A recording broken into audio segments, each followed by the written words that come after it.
Welcome back to the Blue Chip Breakdown, Vols fans and other college football fans. I'm your host, Bull, and in today's video, we're going to be taking a look at players opting out of bowl games. Now, this is a conversation that comes up every single season right around this time, and I just made a video talking about what Tennessee players would be opting out of our bowl game this season. Saw a whole lot of comments of people saying that they do not like players opting out. So, I don't know if it's right or wrong, but in this video, we're going to take a good look at that and see, why players are opting out and should they be opting out. The first thing that I want to do is take a look at the history of college football bowls. All right, so the first bowl was the Tournament of Roses, and that was from 1902 to 1922. In 1922, that turned into the Rose Bowl. So that was the first bowl game, and that's why it's called the granddaddy of them all. And it's called the Rose Bowl because it went from the Tournament of Roses to a game that's played inside of a stadium that's shaped like a bowl. Now, if you fast forward to 1940, there were 5 bowls. Okay, so it went from 1 to 5. And the other 4 were the Sugar Bowl, Cotton Bowl, Orange Bowl, and Sun Bowl. 1960, there were 8. 1970, there were 11. 1980, 15. 1990, 19. 2000, there were 25. In 2010, there was 35. And in 2015, there were 42 to 41 bowls. And keep in mind that the college football playoff started in 2014. All right, so looking at that graphic, it's pretty easy to tell that there's way more bowl games now than what it used to be. And that's a big part of the reason that the bowl games just don't mean as much. Now, throw the college football playoffs into that. There's only 2 bowls every single season since the college football playoffs started that meant something, right? Those were the playoff bowls. Now, you could kind of throw in some of those New Year's Six bowls, and those games do mean something. But, I mean, teams want to win championships, you know what I mean? And before the college football playoffs, those bowl games were kind of like a championship for your football team. So they just meant way more. So that's a big part of the reason that bowl games just do not mean as much as they used to. Something else that I want to take a look at is, why are there so many bowls? And obviously, most of us know that it's all about money. College football is entertainment. That's why there's so many fans that are rabid about their teams. And, that's why I have this YouTube channel, because it is entertainment. But that is why so many different bowl games have sparked up, because the Tournament of Roses was producing a lot of money. And, every single college football bowl after that produced a lot of money. So everyone wants to try to adapt their own bowls. And I want to take a look at what the revenue looks like as of late for, different conferences and, for the winning teams in these bowls. All right, so this is an article from fanbuzz.com written by John Duffy around this time last year, okay? And I'm just gonna kind of scroll through right here so that y'all can read all of this stuff and kind of get a feel for how some of the payoffs work. And I'm gonna start off reading right here where it says, each conference gets $6 million for every football team it sends to a playoff semifinal game. They also get an additional $4 million for participation in one of the other non-playoff New Year's Six bowl games. There is no additional revenue added for making the national championship game. Goes on to say each conference gets an additional $2.74 million to cover travel expenses for each game. Now we're going to continue scrolling down, and again, you can pause it at your own pace so that you can kind of catch up wherever you need to. There's a lot of good information right here. Now, this is where I want to kind of slow it down at, all right? So these are all of the bowl games from last season and what their payouts were. Now, I would have to anticipate that the payouts will probably be a little bit higher for this season.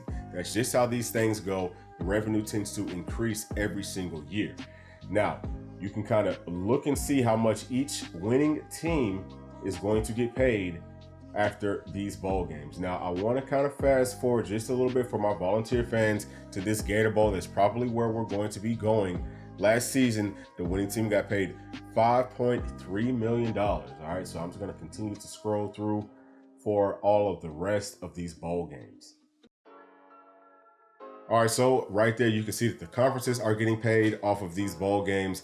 And obviously, the winning football team is also going to get paid additional money on top of that. So there is a lot of money involved for the conferences and for the schools. Now, let's see how much do the players get paid off of these bowls. All right, so this is an article by Nick Shipkowski off of USA Today. All right, so this is highlighting the top 5 gifts that players get in bowl games, and this is from 2022. I'm just going to kind of scroll through here. You can see, okay, $490 MasterCard gift card. Okay, that was number 5. $400 gift card. Get a Fossil watch. All right, things like that, right? So I'm just going to scroll through, and again, y'all just kind of pause it wherever you need to. And the number 1 gift for this season was a PlayStation 5 and a video game. All right, so now that we've got the history of bowl games out of the way, we see how much the payout is for the players, schools, and conferences. Let's listen to what the GOAT Nick Savin had to say last season about players opting out of bowl games. People opt out of playing, for their team. And, the way you create value for yourself is to play football. But that is the best way you can create value for your future. And when you do that against good competition, I think that creates value for your future. I hear guys all the time say, I'm going to get ready for the NFL. Well, what do you mean? You getting ready for the combine? A lot of the things you do at the combine are not even relevant to what you do on the football field. So, every time you have an opportunity to compete, if you're a great competitor, and I think these two guys are great competitors, and that's why they wanted to play, and but they want to try to continue to create value for themselves, be good teammates, help their teammates play, well in the game, and that makes it on old-fashioned in a lot of ways, but I sort of respect that. All right, so obviously Coach Savin is not a fan of players opting out of bowl games, but keep in mind that those comments were made right before the Rose Bowl last season, where Alabama's playing up against Kansas State, which is a team that everyone knew Alabama was going to blow out, okay? So ultimately in that game, there were 15 players who opted out, 5 for Kansas State and twice as many for Alabama. And all of Alabama's players that opted out were transfer guys. Most of the players that we see opting out of these bowl games are actually transfer people. Okay, so do you want to have guys that are already 1 foot out of the door sticking around in your program? I would say not. Like, you want those guys to go on ahead and get out of the door as quickly as possible, because they can spread a lot of negativity around that locker room. So with all that being said, let's take a look at the players that are draft eligible, and that's why they're opting out. Is that right? Is that wrong? Are they quitting on their team? Okay, are they being selfish, which is something that I hear all the time. I can promise you that their teammates are not mad at them for opting out of those games, because given, if they're in the same situation, they're going to do the same thing, right? Because they've worked their entire lives.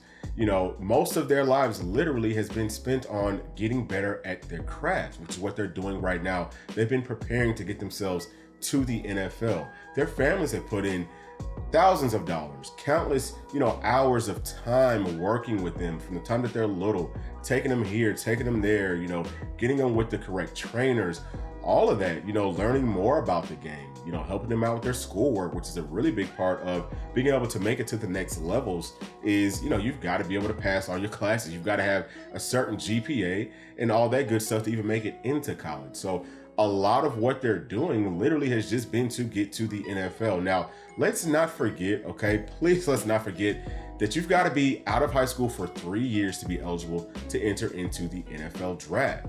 So these, young college athletes have already put in at least 3 years with our programs.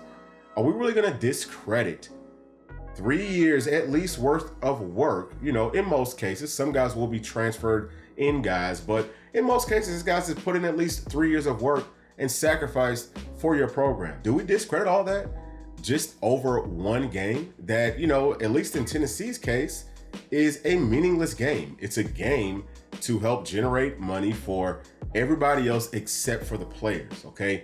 We just talked about, these conferences and, these schools that end up winning are all getting millions of dollars, 6 to 7 figures, okay? The players are getting, and I'm being very generous whenever I say this, up to $2,000 worth of gift cards and gifts and things like that. So the minimum base salary for an NFL rookie is $750,000, okay? Would you rather take $2,000 and some pride for some fans that you've never met, okay, after you've already put in a whole bunch of work for that school, for that program? Or are you going to take that $750,000 bare minimum guaranteed? after all the work that you've put in, all the people that you have to kind of pay back, all the coaches who helped you, as you were getting groomed and, getting taught football along the way. Don't you want to try to give back to all those people? Wouldn't you owe them first, especially after all the work that you've already put in for this university? Some of y'all may say no, but I say yes. Like, you should take the opportunity that's given to you, because if you go out and play in this meaningless bowl game, there's a possibility that you could have not just an injury that could hinder your draft stock for this season, but it could end your football career on any given play. So whenever fans are saying that these players are being selfish, you're really just raising a mirror right in front of your own face. I think that y'all are the ones that are being selfish, and you're overlooking what these, young student athletes have given to your program. Now, another way for you to look at it is, these guys are planning on leaving anyway. Wouldn't you rather see some of the younger guys that are going to be on your team next season get a chance to play? That's a way for the coaching staff to be able to take a look at what they actually have in a live game situation. Because, hey, maybe they need to go out and, get into that transfer portal, okay?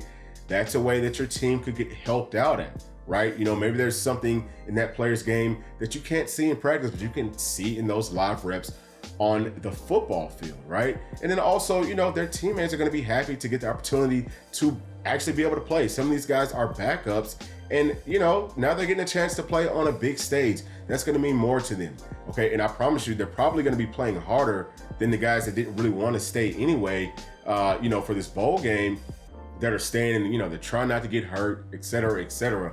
It's really not helping your team as much as you think.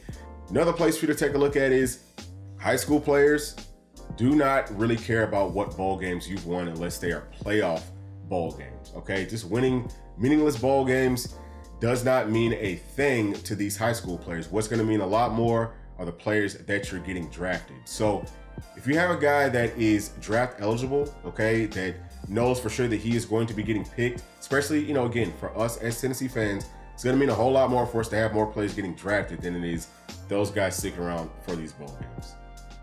All right, now I know that there are going to be a lot of people who disagree with me, and that's perfectly fine. We can agree to disagree, but I hope that what I did here in this video was able to shed a little bit of light on what the process is like from the player's perspective. Okay, now this is what college football has turned into. All right, it's not all just on those players. Bowl games just do not mean as much as they used to. If this is something that we want to get changed, there's two things that we could do.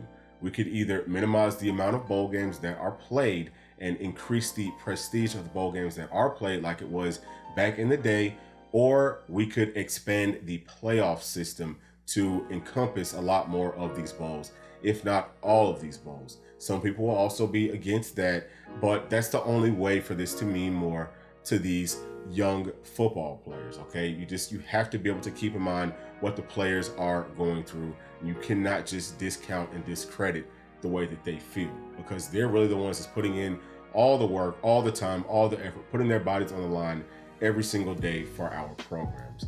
So at the end of the day, as a wise man once said, don't hate the player, hate the game. And I'm gonna leave you with that. So I hope that y'all enjoyed that video. No hard feelings at all. Please make sure to like, subscribe, hit that notification bell, share it with your friends, family, other volunteer fans, other college football fans, and we'll see y'all in the next one. Thanks. Peace.